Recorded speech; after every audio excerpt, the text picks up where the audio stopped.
حضرت ابراہیم علیہ السلام کے ذکر کے بعد اللہ کریم نے پھر ذکر بیان کیا ہے حضرت لوط علیہ السلام کا. کس کا ذکر جی بولیے گا؟ حضرت لوط علیہ السلام.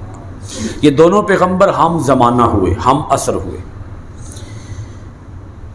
سورۃ العنکبوت کی آیت نمبر 28 کے اندر اللہ کریم نے ارشاد فرمایا وَلُوطًا إِذْ قَالَ لِقَوْمِهِ إِنَّكُمْ لَتَأْتُونَ الْفَاحِشَةَ. حضرت لوط علیہ السلام نے جب اپنی قوم سے ارشاد فرمایا.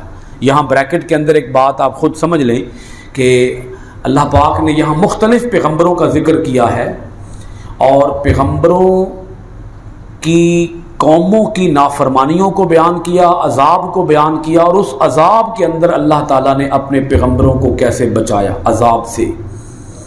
عین عذاب کے اندر اللہ تعالیٰ نے پیغمبروں کو عذاب سے الگ کر دیا، پیغمبروں کو بھی الگ کیا اور پیغمبروں کے ماننے والوں کو بھی عذاب سے الگ کیا. یہ اللہ تعالیٰ ذکر سنا رہا ہے آخری پیغمبر کو، اور آخری پیغمبر کی تسلی کے لیے، کیونکہ حضور علیہ الصلوۃ والسلام اس وقت بہت پریشان ہوتے تھے جب کافر کلمہ نہیں پڑھتے تھے، اسلام قبول نہیں کرتے تھے، حضور بہت پریشان ہو جاتے.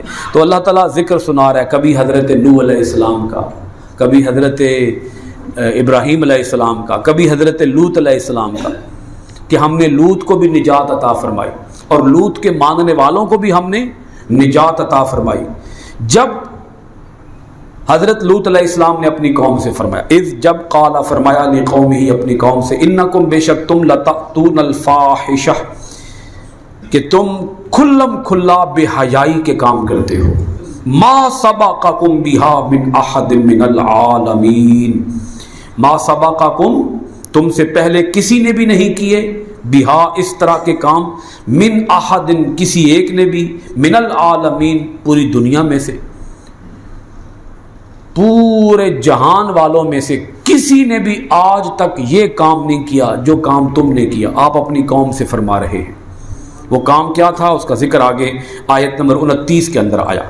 اِنَّكُمْ لَتَأْتُونَ الرِّجَالَ تم نے مردوں کے ساتھ بدفعلی کی، وَتَقْطَعُونَ السَّبِيلَ اور تم لوگوں کی راہ کاٹتے ہو، مردوں سے بدفعلی کرتے ہو اور تم لوگوں کی راہ کاٹتے ہو. راہ کاٹنے کا مطلب یہ ہے مسافروں کو تنگ کرتے ہو، مسافروں کو لوٹ لیتے ہو، مسافروں کے ساتھ بھی تم بدفعلی کرتے ہو. وَتَأْتُونَ فِي نَادِيكُمُ الْمُنكَرَ اور تم اپنی مجلسوں کے اندر انتہائی بری باتیں، غلیظ باتیں کرتے ہو. اب یہ حضرت لوط علیہ السلام کا اپنی قوم کو خطاب ہے، واعظ ہے جو آپ نے اپنی قوم سے فرمایا کہ یہ تم نے اتنا برا کام شروع کیا جس کے بانی تم ہو، جس کام کے موجد تم ہو، جس کی بنیاد تم نے رکھی، اس گناہ کی بنیاد تم نے رکھی. تم سے پہلے جہان والوں میں سے کسی نے بھی یہ کام نہیں کیا. مسافروں کو تم تنگ کرتے ہو، مجلسوں کے اندر تم بری باتیں کرتے ہو، غلیظ، فحش، گندی، بے حیائی کی باتیں کرتے ہو. فما کان جواب قومہ حضرت لوط علیہ السلام کی قوم کا کوئی جواب نہیں تھا الا سوائے ان کے قالوا انہوں نے کہا ائتنا بعذاب اللہ آپ لے آئیں ہمارے پاس اللہ کا عذاب. اگر ملا کے اسے پڑھیں تو آپ یوں پڑھیں گے قالوا ائتنا بعذاب اللہ. قوم نے کیا کہا جی؟ آپ ہمارے پاس اللہ کا عذاب لے آئیں. اِن كُنتَ مِنَ الصَّادِقِينَ اگر آپ سچوں میں ہیں، اگر آپ سچوں میں سے ہیں تو آپ لے آئیں وہ عذاب جس عذاب سے آپ ہمیں ڈراتے ہیں.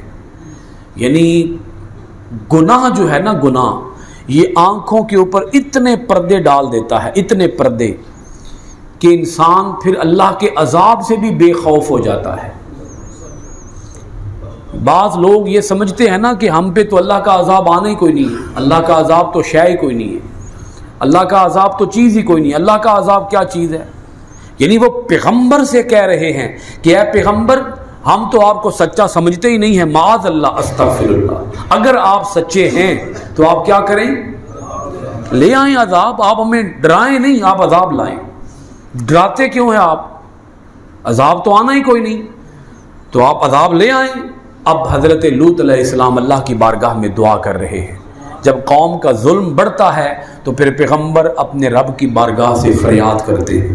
قال لوط علیہ السلام نے کہا رب انصرنی علی القوم المفسدین، ربی اے میرے رب انصرنی تو ہی میری مدد فرما علی القوم المفسدین، ان فسادی لوگوں کے مقابلے میں تو ہی میرا مددگار ہے، تو ہی میری مدد فرمائے گا.